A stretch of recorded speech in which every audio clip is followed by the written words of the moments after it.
ফাগুনকে বরণ আর বিশ্ব ভালোবাসা দিবসে প্রতি বছরই পর্যটকে কানায় কানায় পরিপূর্ণ থাকে পটুয়াখালীর পর্যটন কেন্দ্র কুয়াকাটা।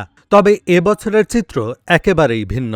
পর্যটকের উপস্থিতি উল্লেখযোগ্যভাবে কমে যাওয়ায় দীর্ঘ ২২ কিলোমিটার সৈকত জুড়ে নেমে এসেছে নিস্তব্ধতা।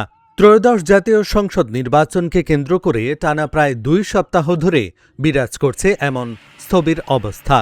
এতে সবচেয়ে বেশি ক্ষতিগ্রস্ত হয়েছেন পর্যটন নির্ভর ব্যবসায়ীরা। প্রত্যাশিত অতিথি না আসায় হোটেল, রেস্তোরাঁ ও অন্যান্য সেবা খাতের অনেক উদ্যোক্তাই পড়েছেন আর্থিক সংকটে। তবে সংখ্যায় কম হলেও যে সকল পর্যটকরা সৈকতে এসেছেন তারা সমুদ্রের নোনা জলে গা ভাসিয়ে আনন্দ উচ্ছ্বাসে মেতেছেন।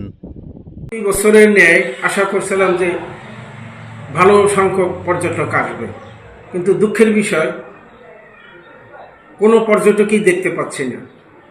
এখন পর্যন্ত যে 12টা বাজে, এখন পর্যন্ত আমাদের এই 2-3 রুম হয়েছে, যেটা অপ্রত্যাশিত।